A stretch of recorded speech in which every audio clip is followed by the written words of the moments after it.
Hello प्यारे बच्चों, आज हम सुनने जा रहे हैं बाज के मित्र कहानी।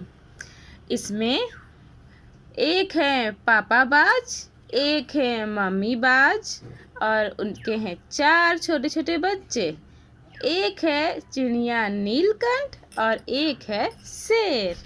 ठीक है बच्चों, तो इस कहानी में क्या होता है कि ये जो परिवार है ये एक जंगल में तालाब के किनारे एक पेड़ पर अपना घोंसला बनाकर रह रहा होता है। एक दिन क्या होता है कि जंगल में 4 शिकारी आते हैं जो इन पक्षियों को पेड़ के ऊपर देख लेते हैं जब वो नीचे पेड़ के नीचे आराम कर रहे होते हैं। तो जब वो इन पक्षियों को देख लेते हैं कि ये पेड़ के ऊपर हैं तो सोचते हैं कि ठीक है, जाते समय इन्हें भी मारकर लेते चलेंगे अपने साथ। फिर वे रात को आराम कर रहे होते हैं और दूर में ही आग जला लेते हैं। आग के धुएं से जो बाज के छोटे छोटे बच्चे थे ना, वो रोने लग जाते हैं। जैसे ही वो रोने लगते हैं तो इन शिकारियों की नींद खुल जाती है। ये शिकारी सोचते हैं कि चलो इन बाज के बच्चों को तो सुबह मार के खा ही जाएंगे, हमें चैन से सोने भी नहीं दे रहे हैं।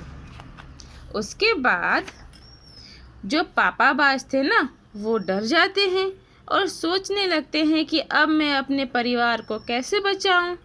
फिर वो अपना जो फ्रेंड थे ना, उसकी ये नीलकंठ चिड़िया, उसे बुलाते हैं। उसे कहते हैं कि तुम हमारी कुछ मदद कर सकते हो क्या, इन शिकारियों से हमें बचा सकते हो क्या। तो वो नीलकंठ कहता है कि ठीक है, मैं कुछ करता हूँ। तो उससे जितना हो सकता है उतना वो करता है। वो जाता है तालाब में, अपने पंख भिगोता है और आकर आग में छिड़क देता है। इससे आग बुझ जाती है, लेकिन फिर शिकारी दोबारा उसे जला लेते हैं। इस तरह से आधी रात हो जाती है। बार बार इस तरह आग बुझा बुझाकर नीलकंठ पक्षी थक जाता है। ये देखकर पापा बाज को फिर से टेंशन होता है कि अब मैं क्या करूं। फिर वो अपने फ्रेंड कछुए को बुलाता है। तो कछुआ भी उससे जो मदद हो सकती थी वो करता है। वो तालाब से मिट्टी उठा के लाता है अपने पीठ पर और आग पे लाके डाल देता है, जिससे आग बुझ तो जाती है, पर शिकारी उसे दोबारा जला लेते हैं और वो कछुए को भी देख लेते हैं, क्योंकि कछुआ पक्षी तो नहीं है ना कि तुरंत उड़ के भाग जाएगा, उसे तो टाइम लगता है चलने में। कछुआ को देख लेते हैं।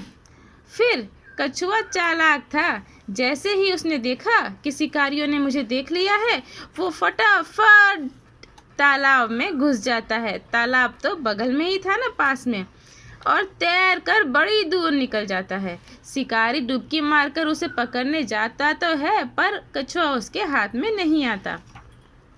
उसके बाद शिकारी आकर दोबारा से आग जला लेते हैं। इस तरह से शिकारी वहीं रहते हैं। आखिर में पापा बाज परेशान होकर अपने तीसरे दोस्त शेर के पास जाते हैं और उसे कहते हैं कि प्लीज़ मेरी कुछ मदद करो। तो शेर जब ये सुनता है कि शिकारी आए हैं जंगल में और परेशान कर रहे हैं मेरे फ्रेंड बाज को, तो शेर कहता है रुको, अभी मैं इन सबको मजा चखाता हूँ। जैसे ही शेर गुर्राता हुआ, दहाड़ता हुआ वहाँ पहुँचता है, वो शिकारी वहाँ से दौड़ करके भाग जाते हैं शेर की आवाज़ सुनकर, क्योंकि उन्हें अपनी जान ज़्यादा प्यारी है, वरना शेर उन्हें खा जाएगा। इस तरह से ये कहानी ख़त्म हुई। और इस कहानी में हमें ये सीख मिलती है, मुश्किल समय में साथ देने वाला ही सच्चा मित्र होता है। जैसे कि इस बाज परिवार के ये जो दोस्त, 3 दोस्त थे, नीलकंठ, शेर और कछुआ, उसने मुश्किल समय में अपने से जितना हो सकता था पूरी सहायता की। ऐसे ही मित्र बनाने चाहिए जो हमारी मदद करें, ना कि हमें छोड़ करके भाग जाए और सिर्फ जब हमें ज़रूरत ना हो तो अपना ही ज़रूरत पूरी करने के लिए हमारे पास आए। धन्यवाद।